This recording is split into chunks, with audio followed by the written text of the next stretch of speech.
I don't know why I kind of look yellow right now. Anyways, we are live here to chat about all the TV we've watched for like the past month because we were AWOL for like all of April doing like a million things. And I'm so glad we're back and like television has never been better. The world's falling apart. Don't get me wrong, but television's in a really good era right now, guys. Like I've got a list of like shows I've just gone through in the last month and shows to watch, and like stuff is good. It's hitting right now. The Last of Us, A Million Chef's Kisses. We'll probably talk about that next episode. White Lotus season 3. Literally, what is airing better than White Lotus right now? Nothing. I also just finished Severance. So good. We are just in a primo era in terms of like kind of the main trending viral shows, and also in terms of like some of the niche things like the nerd shows we're going to talk about, the like niche BBC romantic shows we love to love, all of that. Really good. Is everything in the world, including the Pope, dying? Also, yes, but you know, you win some, you lose some type vibe. Did you guys bring me any news tonight? I did. So in speaking about good TV, as previously established, I am the resident period drama fanatic. And you guys have never seen me full force as I can get, but we're getting close. We are approaching apex. So first of all, Pride and Prejudice again has been casting has been announced for the Netflix version. They've got some good. Olivia Colman can do no wrong. She's gonna crush it. She's gonna bring a very like. It is still gonna be chaotic and very high energy, Mrs. Bennet. But I think there's gonna be more of a nuanced take with it, which is as a character she's desperately in need of. We've got off the top of my head, Emma Corrin as Elizabeth Bennet, and I think it's Jack London as Darcy. I could be wrong on his name. Those two don't really have any strong opinions. I'm a little nervous, but it's just because like I like this a lot, so we'll see. Is it Emma Outside of Corrin from The Crown?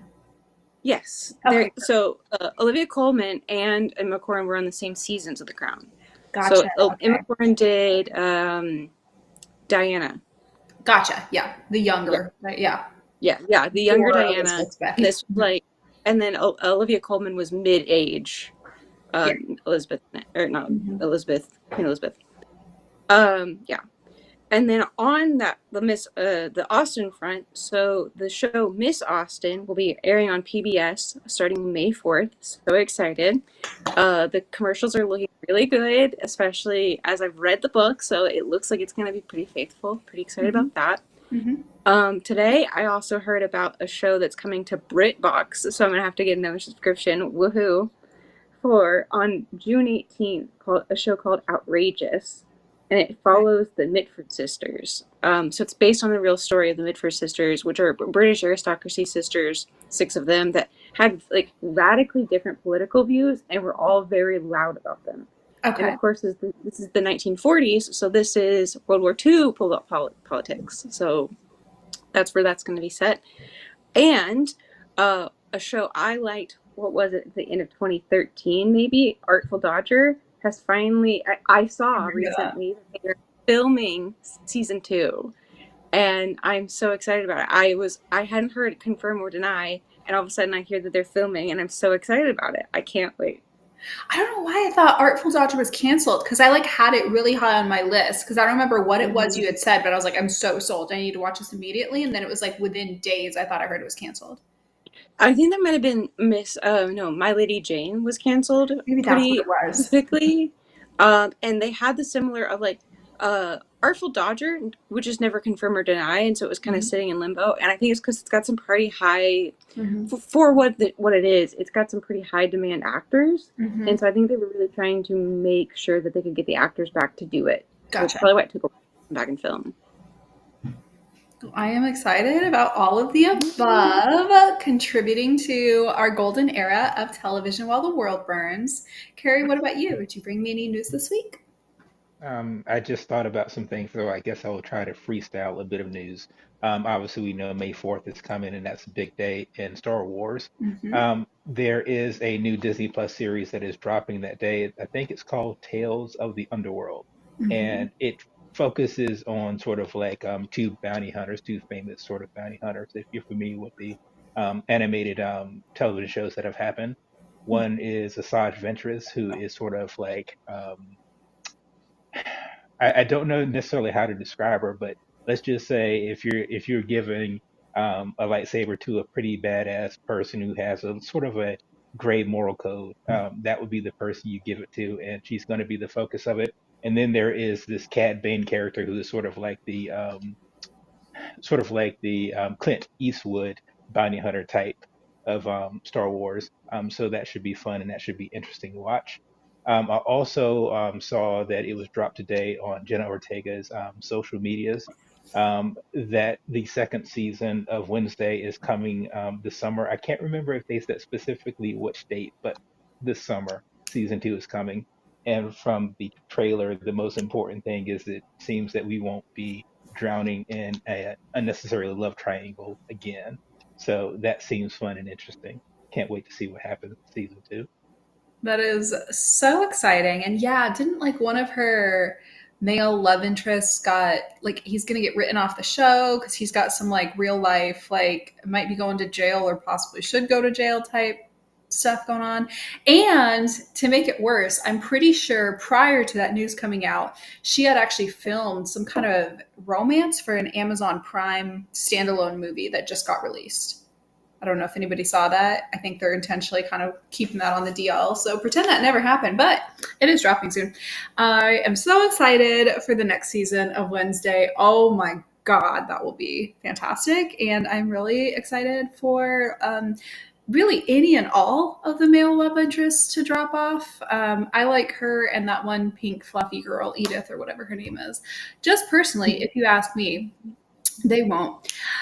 All right, let's dive into Suits LA. We are really getting somewhere. We are trucking along. We have seen more of the season than we haven't seen, and I'm really curious to kind of hear where you all are at with it. So, starting with kind of my first question here, we're seeing this continued sort of moral tension between being the best lawyer. If you think of that speech that Ted did at the end of the trial recently, where he was like, well, you're already going to rule him not guilty because I'm the best. I'm just going to take a moment and tell you what being the best means as being a lawyer, which was an interesting closing statement for sure. So tension between that and defending actually guilty clients. So we're seeing that push pull, which is a motif we also saw in the original Suits a lot. The sort of the ethics of what they're doing, working with bad people, working with guilty people, working with bad guilty people. So my question is, how are the ethics of the show working for you? Are you finding yourself empathizing with our gray area characters? Are you left wanting more moral complexity or more moral simplicity? Where are you at with it? That is a very, very interesting question. I I'll I'll try to answer it by saying this, right? It's when we're talking about a show that's dealing with attorneys, particularly defense attorneys, you sort of go into it knowing and understanding that you're going to be dealing with people of questionable morals and whatever the case may be. And the job of an attorney is not about, hey, how innocent you are. It's basically, how can I mitigate the problems that you're in? So, Mhm. what really makes for a good show about attorneys is what exactly is your client sort of what's the question regarding your client and how interesting is that aspect of it and because again if you're going into it looking for people to root for and basically a show about attorneys you're going to come out of it sorely disappointed, so give me something interesting, tell me a unique story and give me a reason to understand why this person is worth fighting for. Mhm. um, I don't know that they always do that incredibly well. They've done it enough, they've done it well enough to keep my attention. So to answer your question about the moral stuff, I sort of sidestep that to a great degree. Just give me something interesting, give me something worthwhile to follow. Um, sometimes they're able to do it. I don't know that they always sort of accomplish that. I'd be interested to know how you feel about, because it's sort of to a degree about like the case of the week. There obviously are some cases that are sort of like arcs and that sort of thing, and you continue to follow them. But some to some degree, it's sort of like case of the week, and you may get an episode or two. But the question I have is, are those cases, those sort of issues, are those the sorts of things that are intriguing you and having you interested? I do find myself more intrigued by some of the bit players is not the right word, but say like a character like Kevin, the Mhm. roles that he plays and how they sort of try to build their case. I like the things that he does, and I like some of the things that the attorneys do to try to help their clients. But I'm not always intrigued or always interested in what it is that the client is like essentially being on trial for. It's a really good question. It's a really good question in terms of how we receive sort of like a moral dilemma when it is in a case of the week where it might be these one off, characters that we haven't seen before and we won't see again. Versus these long-standing tensions, and I'll say what I am predisposed to like, because this is what Suits has previously done, original Suits, is have your long-standing conflicts be a little more black and white. So the long-standing, if you watch the original Suits, the Daniel Hardman conflicts and things like that, they had a really clear kind of smarmy bad guy who they could contrast with our gray characters who sometimes do bad things, and we could still take our gray character aside because the bad guy is so awful and so smarmy, right? Versus our case of the week would really let us unpack a true moral dilemma. Cases of the week, we would see, our Harvey or Mike characters, now Ted and Harvey and Stuart and who all else, Erica, Kevin, etc., kind of have to deal with potential failure, but they very rarely, on Suits or on shows like this, let them have a moral failure on a case for longer than a single case of the week. There's some exceptions to that, but most of the time they will let them perhaps have a failure on a season long conflict, but it's not strictly an exclusive moral failure. So I think that with a show like this, where we are seeing, the mix of the case of the week and the mix of the longer term ones, I'm just predisposed to kind of expect that, to see, okay, we've got this one off. We're going to see somebody be particularly cutthroat or particularly kind of, I think of the moment where Erica lost a neighbor and that one paralegal lost her cat. And we see them kind of deal with this, how cutthroat do you be? And is it okay to kind of be pushy or insensitive to your employees if everybody's kind of going through it and then HR is intervening and making it worse? And you're seeing this sort of single one-off week situation of Erica trying to unpack her morality as a boss while she's also going through something, potentially worse, that, she's losing a human, her employee lost a pet, type thing. So I think I like that because it's a formula, but I would be interested to see the opposite, to see, we test out our morality on our little case of the week, but long term, do we see a season long moral failure? I think for a character like Teddy, that could be interesting because I, for one, am not predisposed to like the Teddy type.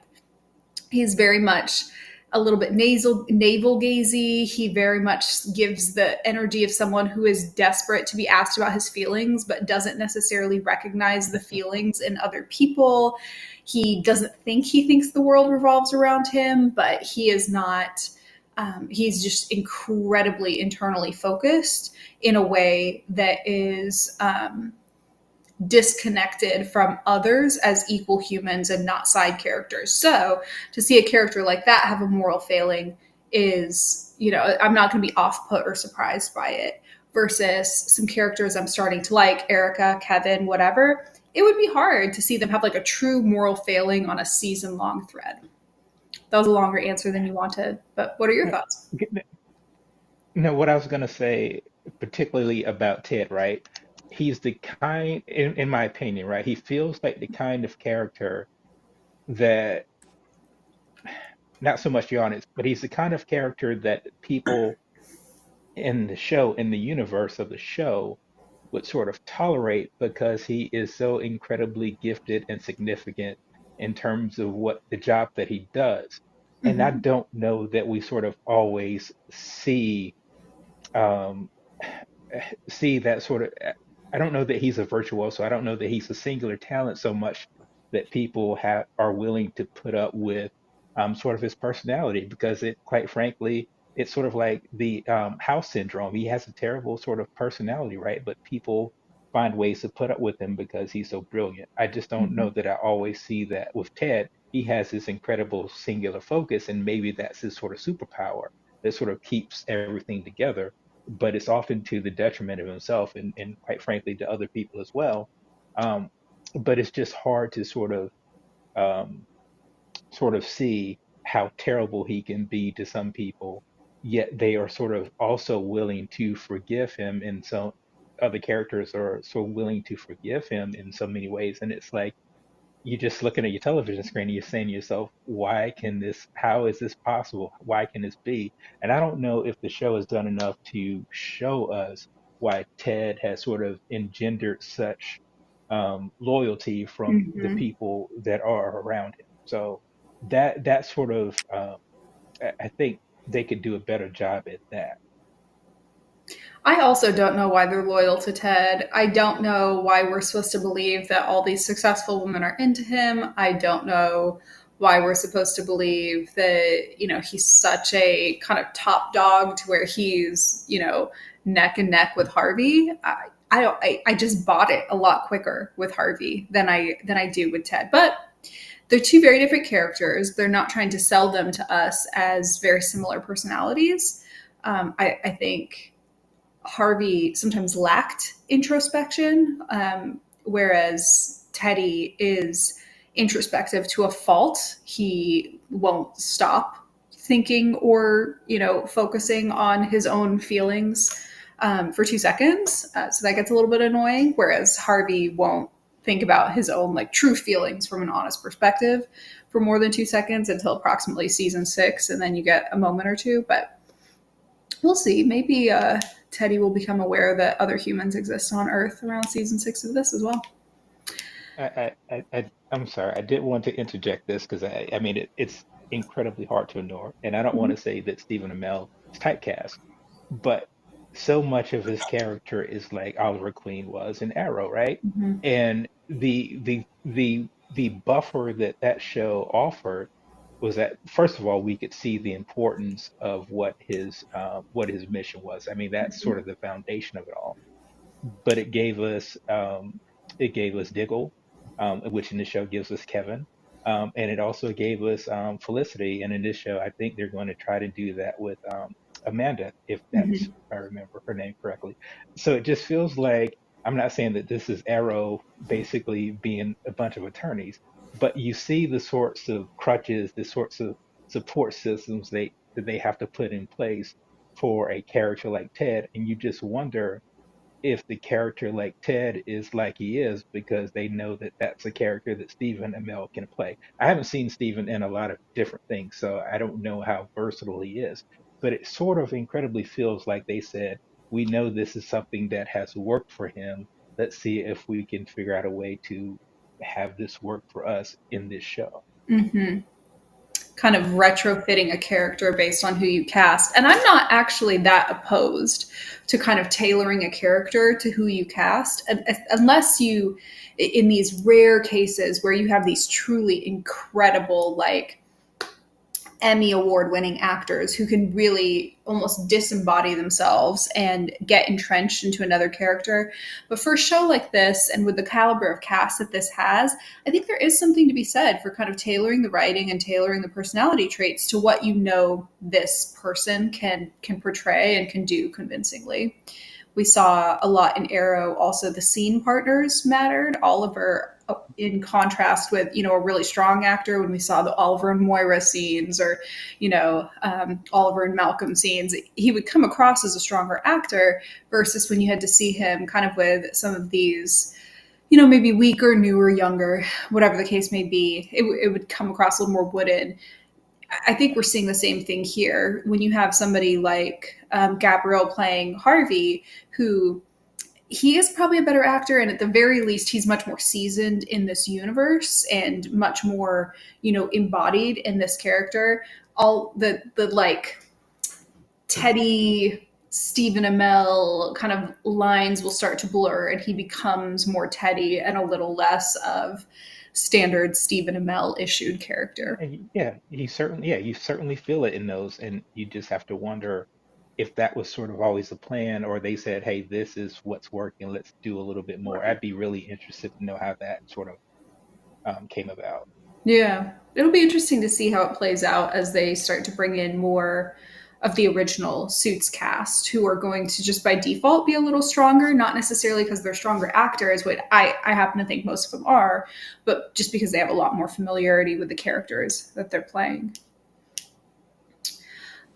So we talked about Harvey a little bit, and he's sort of taken on a more prominent role than I think any of us kind of expected going into this. And in fact, we started to get more information on his life, such as he has a child. I think they allude to him having a son. They allude to his past with his now deceased brother Marcus. The actor who played him has also passed. So how is the sort of tie-in to the Harvey and the original Suits landing for you when you don't necessarily have the same buy-in to the original Suits because you weren't entrenched in that world to the same degree? If I remember correctly, you've seen bits and pieces, but you weren't a like watch every episode of original Suits person. Yeah, I don't know. The only thing that I know about Suits is what they've alluded to in Suits LA. So a lot of those things are significantly lost on me, but they're not lost on me at least as they're delivering them in the context of what the show is. So even Mm-hmm. without knowing anything about Suits, knowing that this guy's back, it's more important that I know that he is sort of like a mentor, big brother to Ted. Mm-hmm. So that is where the impact of that character sits for me. So again, I think it's important for him, for Ted, to have, whether it's, if you want to call it the connection to the OG, I think Mm-hmm. it's important that he has that sort of, they're making it feel like an organic connection to him, and so that I think it's important to see that the parts about Harvey having a kid and who he's in a relationship and those sorts of things probably obviously don't hit me as they would other people. It would sort of be like if there was like a reincarnation of Arrow and someone said, oh, they were talking about like Oliver and Felicity's kid.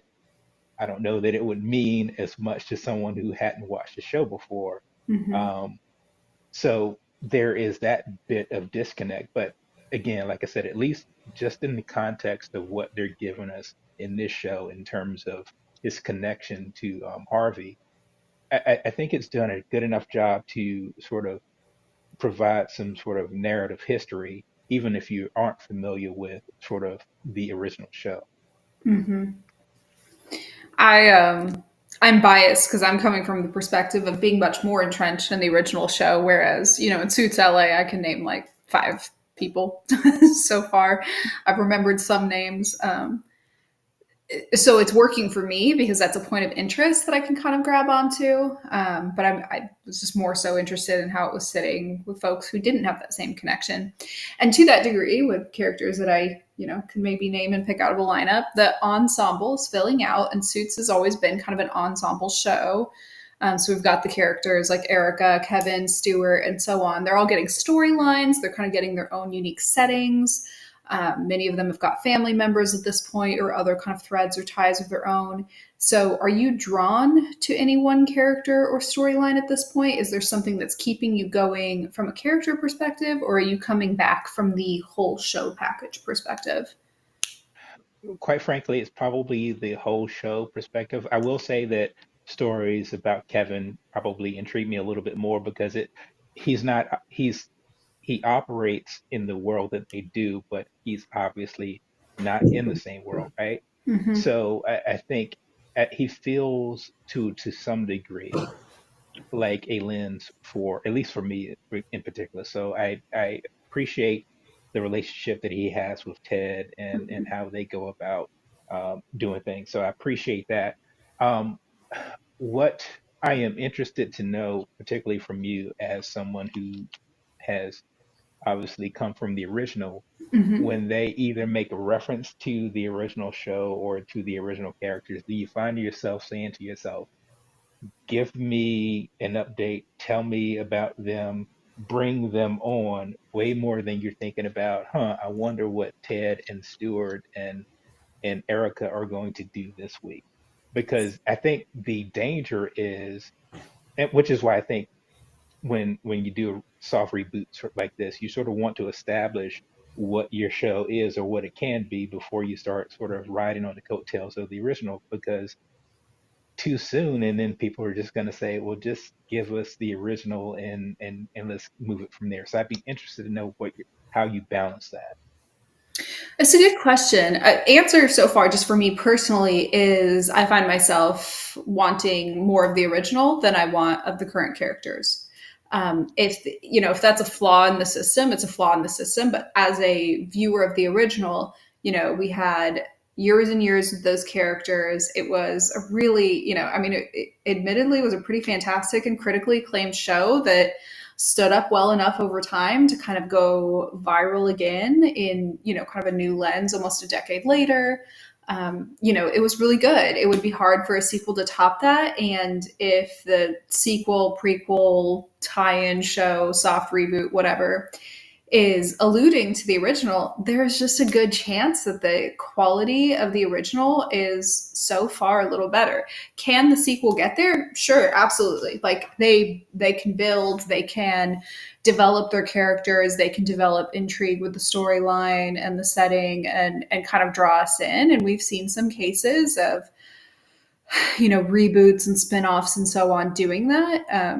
But as a viewer of the original, I'm not gonna be more invested in Teddy's storyline or insert other character storyline than I am in the fact that, like, wow, like Harvey and presumably Donna have a child now, or Harvey's brother passed, or anything like that. I wouldn't be there yet. But it's kind of hard to even tie this in or make analogies. For me, it's hard to make analogies to other spin-offs, reboots, and so on, where they can kind of bring original characters on. It's a terrible example, and I didn't watch any of these shows, but possibly one of the closest analogies might actually be Vampire Diaries and Originals, and I think they had something else like Legacy or something like that, where you had the option to bring in other characters and they were almost side by side shows, but you had, Kate, correct me if I'm wrong, you had like the originals airing after Vampire Diaries ended, so they were able to bring some characters on. There's sort of that parallelness that I don't think there's a lot of examples of that. Most of the time, you have a reboot or a soft reboot where any original characters are just like mere cameos, a nod in a flashback or a flash forward for 2 seconds. Or you have something that is set in a different time period where the most you're going to get is like this character is the child of the original characters, and so you're getting this little moment of tie-in. But to have it to this degree where they really can, within reason, bring in quite a few characters from the original and have them play out actual storylines, I can't think of a lot of examples. So I don't really know what the here's how you do it well and here's how you do it bad, kind of breakdown would be. Yeah, I don't. I'm familiar with the Vampire Diaries, the originals, Legacies as a universe, Mm-hmm. but I actually didn't watch any of them, so I couldn't give you any of like specifics. Mm-hmm. Arrowverse might be kind of an example in that, due to tricks of time and space and so on, they could kind of, to the last end, still bring, somebody onto Superman and Lois, or somebody from Black Lightning onto Legends of Tomorrow, or, whatever the case may be. So there was a possibility for crossover there, but most of the time it was, you might have been bringing on a character from a show that had been gone for 1 or 2 years. You're not necessarily bringing on a character from a show that was like, this started a decade ago per se. Yeah. Well, And I guess the big difference between that is I think Arrow ended and there were still other shows that were in their first or second season, but for the Mm-hmm. most part, it was all happening. Like Arrow was first, and then everything was kind of happening concurrently, Yeah. where they would have something else going on. I guess Arrow kind of did put a bad taste in my mouth about crossovers or other people from other shows coming to a certain Mm-hmm. extent. But yeah, I guess Arrow is similar enough in that, but it does miss the the legacy aspect of it that Suits has versus Suits LA. Because it's almost the opposite, right? With Arrow, we got frustrated with so much screen time going towards producing Hmm. spin-offs. Here, it's could be frustrating for somebody who's only watching the spin-off to see so much time on the spin-off going towards nods to the original. To me, because I view both, I'm not going to have that same conflict, but that I could see that being a potential. Yeah. Well, it is time to learn, other than Suits, what else you all watched this week. And Kate, I'm going to turn to you because you are not watching Suits LA, as far as I'm aware, it seems. What are you watching? Mhm. Hmm. So I watched the Pride and Prejudice 20th anniversary. Me and Cammie went with some other people. It was so much fun. The best. Let me just say, the moment the potatoes came on screen and you were already laughing, that will forever be one of my favorite memories of you because you were already laughing. We had a time. The theater heard We had a us. really, yeah. I I mean, remember it at was one point funny reaching because, over and like hitting you. yes. I can't remember. It was kind of later in the funny bit of the movie, but Yes. it was really funny. Um, oh no, I think it's when they lock eyes and she's at Pemberley and you like smack me and Yes. I'm like, yeah, I know. I'm seeing it too. You would think we were watching this movie for the first time. We've seen it like Yeah, 40,000 times each. yeah, yeah. And part of it is like that's an ongoing conversation about watching that movie is there's so much going on in a lot of the scenes that once you know the movie so well, you feel comfortable to like pay attention to the other things happening, Yeah. and it is a fascinating work of art. I do know that there are a lot of fans, and in within the Austen fandom, there is some argument back and forth of whether that's a good adaptation or not. But I also know there's a lot of filmmakers or especially indie filmmakers who are huge fans of the movie because of um how much like art of the art of filmmaking is put into that movie of showing and not telling, and or you were told something but a lot of what you're being shown and you hear and all the settings and colors and textures of the movie Hmm. go the extra mile of really hitting home. Hmm. And I think we really got to enjoy that on the big screen and getting to see the dances and just how packed. And maybe that's part of it too, is after the 20 years, we're used to kind of shows and movies, even period dramas, things that should have a lot of people in that setting, Hmm. feel fairly sparse. And I don't know if it's because we're post COVID times and they're Hmm. trying to cut down on extras or whatever, but it was kind of I hadn't seen it in a long time, long time, Hmm. and it made me remember how much I love those scenes was how many people there really are and how Hmm. packed and how full of life it is. It was just so it that experience was full of life. It was a really great time. I had a blast. I was beside myself. It was so great. I've seen this movie a million times, but I'd never seen it on the Mhm. big screen. So getting to see it Mhm. on the big screen with people who love it as much as I do, I genuinely felt like I was seeing some of the things for the first time. Some things I did know, the details. We were talking about panning from, certain Mhm. windows at a certain really cool, kind of cinematography trick they do towards the end when many things are happening at once. And it really did, I did notice it for the first time. But even the scenes that I've seen a million times, the hand grasp and the whatever, the part when they're dancing and everybody else in the room drops off Yeah. and then reappears, the fact that it's crowded is how you notice that. And it was just, it was such a treat to get to experience it in that way. 100 out of 10, best birthday party ever. Mm. Loved it. Yeah. It was awesome. That was really good. Carrie. Full disclosure, I've never seen it. I'm almost tempted to watch it just so I can give like a comedic terrible feedback take. I've never seen it. Never seen it. It's fine. Carrie, you It's haven't fine. experienced true romance unless you've Yeah. watched this.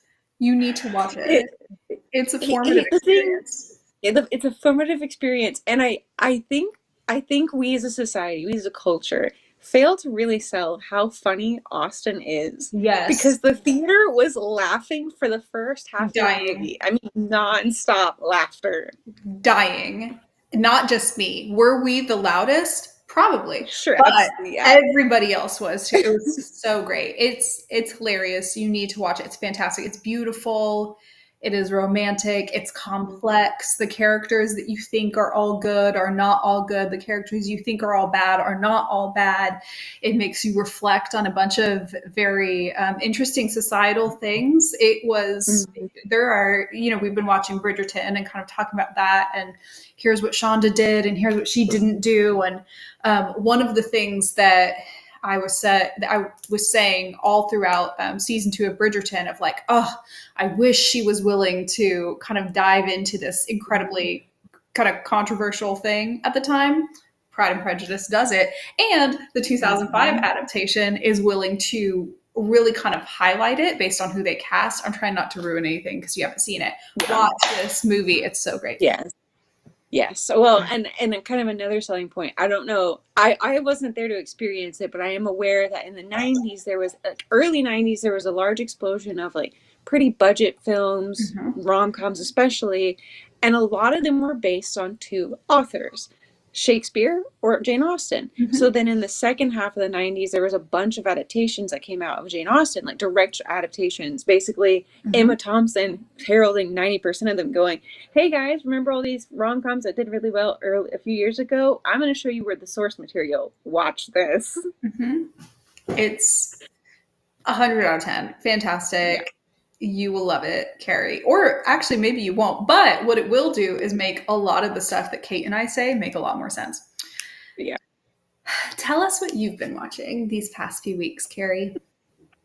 Quite frankly, it's not been a lot, but so primarily been rewatches. So I think I noted that I'd been watching Star Trek Enterprise, which is the series that came out forever ago, and it basically chronicled the time like 100 years before Kirk. And it's fine. It's actually I appreciate it more from having the distance from it from the first time I watched it. There are things that I noted about it, some of the nuance, some of the stories that I appreciate more now. So I've just finished the first season, starting the second, starting to appreciate the characters in that show a little bit more, but I'm bracing myself for the letdown that was the finale, but that's a whole different story. So I have been watching that. I also I can't remember if I let you know, but I did finish the second season of Orphan Black. What do you Um, think? I will tell you that ending. It's particularly a jaw-dropping sort of ending because it opens up a whole new world of what's happening, which I didn't always think or didn't always know that the series was going to need, but it's so groundbreaking and so like holy crap, what the hell is going to happen now kind of moment that it's an incredibly effective way to wrap up season 2. And obviously for the people who were watching it when it came out, say give us freaking season 3 already. I haven't started season 3 yet, but I will soon. Um, just to reiterate how incredibly how well Tatiana Maslany sort of inhabits each of those characters, and certainly I don't want to say it's easy to do because she's obviously wearing different clothes, different hairstyles when she's inhabiting those characters, but each of those characters is distinct. Even when they use trickery to have them all on, like whether there are a few of them or a couple of them on scene at the same time or on camera at the same time, it's still incredibly distinctively different people. So I want to sort of go back in time and give her credit and kudos for that. I'm digging it a lot. Um, there are some probably, I'm trying to think, because I may have asked you this question some time ago about who is your favorite clone. And I easily have a favorite clone, and I am blanking on her name right now, but the wild one, Helena, absolutely Oh, my favorite yes. one. Absolutely, easily my favorite She's clone so so good. far. Yeah. Even though when Tony showed up, I thought that was freaking awesome.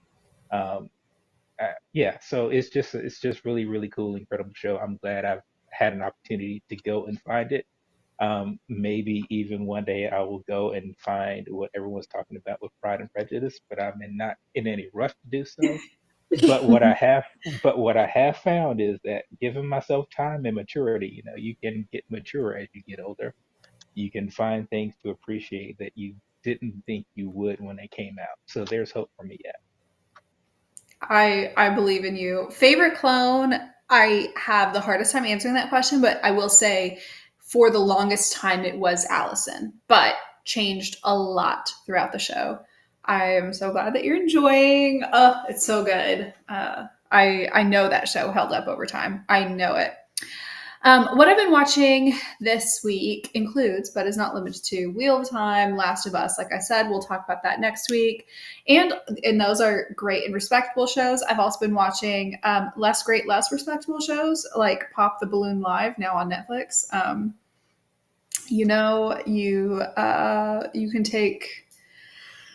You can take a moment of my time and have me watch quality television, but I'm still going to watch a trashy dating show now and then. But what I will say, the one that really I saved it, until the finale was out, is season 3 of White Lotus, and it did not disappoint. With this show and with this unique format, they're able to really seamlessly bring in characters who were from a previous season and give them small or huge roles that will really make you recontextualize the previous season entirely. And they did that this season with a woman from season 1 who was such a fan favorite. She played a character in season 1 who is perhaps one of the only true ethical characters in season 1. It's one of the only ones that you as a viewer can watch and you really root for her, and you root for her success, her family, and you root for her to maintain her ethical purity, as it were.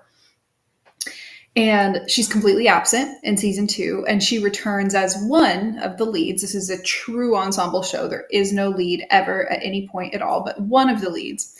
And throughout most of the season, she maintains that same position. She is the true, representation of a strong ethical position. She is somebody that you are rooting for. She is somebody who everybody around her you're really rooting for, which is fantastic.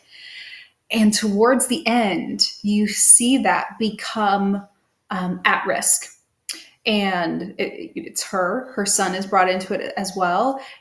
And that risk of just her experiencing some kind of ethical or moral failure is right up there in terms of conflict, with literal characters dying, with literal group suicide, with a coup of a demi-political regime. Huge conflicts occur towards the end of this episode, with potential Romeo and Juliet-esque deaths and just crazy stuff happening. And yet, with her storyline, truly one of the only things that can be conceptualized as at risk is just her general morality. And that is somehow one of the most nail biting storylines of them all. This season did incredible work with her and all the other characters. Great, 10 out of 10. Lots of, sort of Knives Out Parasite-esque moments, as this particular franchise likes to do, and does it really well, with the characters who think they've got a moral high ground and don't, think they don't have a moral high ground and do. This idea of being insouled or being soulless also comes up this season in a really kind of fun and interesting and dramatic way. But wow, that's the risk they took with that storyline, really having the climax just be, is she going to stay entirely good, or is she going to just take a slight step into moral gray? Incredible. Can't recommend it highly enough. Are you guys watching White Lotus? No, I want to. I just have not had a chance to watch that one yet. Which platform is it on? Max, HBO Max. Okay, I have access to that. I you Text would note to write it down. you would love it, Carrie. Love it. Kate, you would as well. It is so good. 10 out of 10, one of the best seasons of television I have watched recently. Well, it is time to dive into our Woman of the Week. And I know I just waxed long and eloquent again about one particular character, but I've intentionally chosen a different Woman of the Week for mine. But first, let's cycle back down. Carrie, would you like to go first on sharing who your Woman of the Week is? My woman of the week is, and since I haven't heard that there is a rule that you can't have a woman of the week twice within a year, she is my woman of the week again. It's Mikey Madison. If you Mm, remember, I was talking about her when she obviously won the Academy Award for her role as an Inanora, mhm, which is awesome and fantastic. The reason that she is my woman of the week this week, because if what I've heard is true, she turned down an opportunity to be in the new Ryan Gosling, if I'm remembering mm. correctly, Star Wars movie. Okay. Now, I like and sometimes love the Star Wars universe. Mhm, What I do not like, what I do not love, is the toxic nature, the hate, the misogyny mhm, from a great many of its fan base. mhm, And if you are familiar, you will understand that some of the leading women and even some of the side characters in the Star Wars saga in the last handful to a dozen years or so mhm, have been treated incredibly terribly, right? So if you do not have a need to be in a Star Wars movie, if you are a woman who has options and choices, mhm, then I would say stay away from being in a Star Wars movie unless it's a passion project that you absolutely positively want to do. Obviously, I don't know much, if anything, about Mikey Madison, but I can sort of gather that she does not relish the limelight, the sort of um, the cannibalizing nature that comes with being in such a big tent sort of IP, so that sort of property. mhm, So if you don't have to and you have the opportunity to turn something like that down, um, you think about Daisy Ridley, you think about what's the name of the woman who was in Rogue One? She didn't get it as much, but mhm, you think about the character who played Rose Tico, the actress who mhm, played Rose Tico, and all mhm, of the terrible things that they were subjected to. And quite frankly, there were not enough people who were coming to champion them when they were getting such ridicule. And like I said, if you do not have to put yourself in that position, then it's probably wise not to do so. So mhm. my woman of the week is Mikey Madison because she said thanks but no thanks, and it's probably going to be considerably better off for That is such a good pick, and that is such a wise choice on her part, especially considering her rise prior to that and the material she has chosen prior to that. Kate, what about you? Who do you have? So I haven't really watched anything else this week, so it's gonna be Elizabeth Bennet because I don't ever talk about her it. enough. I I I could wax eloquent about her all the time. I could make thesis papers about why I love her as a character. Just throw my legs up in the air.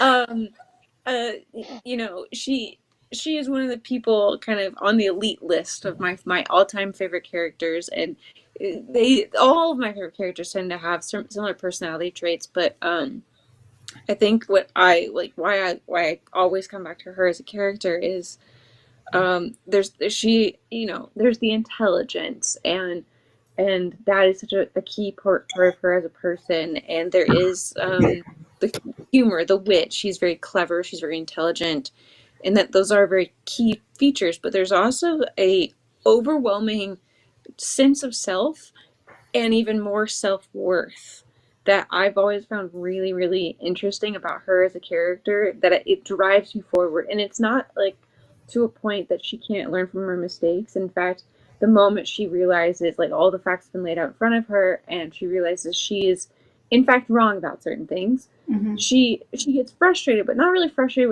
with other people. She's actually kind of more frustrated with herself. Mm-hmm. And she even has the famous quote of, "Until this moment, I never knew myself."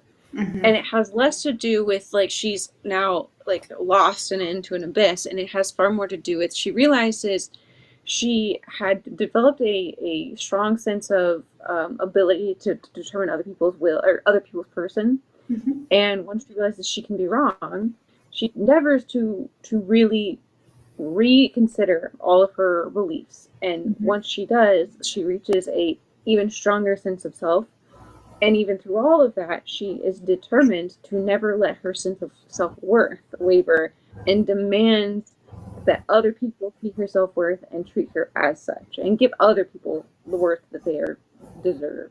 And I think it's such a strong part of her as a character, and it's such a strong character part that's so often shamed or shied away from, or it's assigned to characters that are kind of the unlikable characters. Mm-hmm. When Elizabeth Bennet is iconically a very likable character, and Mm-hmm. yet she is able to kind of push back on things that would make her into this contained character. And I think that's such a powerful thing. That's part of why it's probably such a enduring character, is because of the complexities there. I love that. And what a kind of beautiful summary of her character and character journey. 10 out of 10. Pride and Prejudice makes me want to get bangs again. Anyways, my woman of the week is a spoiler. So I will say, I started at the top of this being like, prior to going live, have you watched The Last of Us? We're not going to talk about The Last of Us because I don't want to spoil anything. I'm going to spoil an entirely different show, and it's very low stakes, and it is Million Dollar Secret, which is a silly reality show on Netflix, and that is why I feel comfortable spoiling it for you. It is not because I don't recommend it. It is not because it's not good. It is because I know and you know you're not going to watch it, so it's okay for me to spoil it for you. This show is your standard kind of vote people out, and whoever's the last person standing holding the bag gets the money type of show. It's a mix of winning challenges, deceiving successfully, and sometimes luck in order to win money. It's not a dating show; it's competition, and so you're lying throughout. And my woman of the week is the winner of the show. This is where the spoiler comes in. Her name is Kara. For games in general, where you have to use social deception, good people struggle at first. Eventually they'll get the hang of it, but good people struggle at first in order to successfully lie. It's why they don't win. And for a show like this, where you're living and doing it 24/7, we talked about the traders, doing that as well. In a lot of these contexts, you're seeing sometimes celebrities or people who have done other challenge type shows attempting it, and their goal sometimes is money, sometimes is to get a viral clip, sometimes fame. In this particular show, it was all normies. It was normal people. And in fact, the winner is a normal person who works fast food. Most of the people pretty well seemed to quite need the money, so they were pretty desperate for it. And this woman really had to cutthroat, lie, cheat, steal her way through in order to win. And you see behind the scenes the toll it took on her. You see some other characters who are like, I don't trust any of these people and I'll happily do whatever. And for her, and for some of the others, it was difficult, but she committed to the bit, and she was a menace, an absolute menace. She did not win by being nice. She did not win by being honest. She lied. She used, people's personal, things they had shared or their, psyche sort of against them. She turned on the people who trusted her the most. She was an absolute menace in the way you can only do when you really understand this is a game and we have to do this and we have to do this. And it's so easy. It usually happens about the third of the way through and about 2/3 of the way through on games like this that people start to kind of lose their steam on being able to separate it from reality. About a third of the way through, you get some principled people who will drop out because they're not willing to kind of commit, lie, cheat, lie, cheat, steal, and kind of play the game. About 2/3 of the way through, you get some people who were doing it start to drop off or be less convincing because they stop believing in their own character. They're unable to separate themselves from the game. And she just stuck it out. And it was incredible. And you see her at the end so happy to have won, but crushed to an extent because she is in a room of people who were like her best friends, like the two people that she took to the end intentionally because they trusted her, who desperately wanted the money. And she knew intimately well that how they wanted the money and what they would do to get it, and that they trusted her, and used that against them. And at the end, she had to stand there happy to get the money. And they very obviously didn't even want to come hug her, as they should. She just essentially stole the money from them by doing it. Oh, it's incredible, fantastic, great character study. She did so well. She needs therapy now. Great show, 10 out of 10. This sounds like fun. I'll be quite honest. Sorry to have spoiled it I, for wa- you, but there was no way to well, sing no, her praises without doing so. well, no. See, for me, it's not about the end. It's about the journey. It's about how you got there, right? So Mm-hmm. I'd be really, really interested to watch that, quite honestly. I highly recommend it. One of the Women of the Weeks I had listed ages ago, you might remember, was from a similar show called The Trust.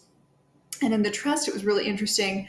Similar dynamics, but a really interesting depiction of what we talk about when we talk about like intersectionality within feminism comes through, because we see how white women are reacting to white men and reacting to Black women in a game where you're trying to build trust. So that was another interesting dynamic. And in that, pretty much everybody in the show at some point loses steam and is unable to fully commit to like the truly be awful at all costs in order to win. In this show, you don't quite see that. You do see one character win at the end, and it's because she never lost steam. Incredible for the viewer, possibly not for her. It's just like at the end, you're like, "Woohoo, I won!" And at Mhm. what cost? And Literally. so, yeah, yeah, right. Yeah, which is capitalism in a nutshell. Thank you all for joining me for tonight's what we watched this week. This was so fun. I'm so excited to talk about probably The Last of Us, as well as the Suits wrap up. Um, Next time we all hang out, plus whatever else you guys watch. So I'll talk to you soon. Bye. Bye.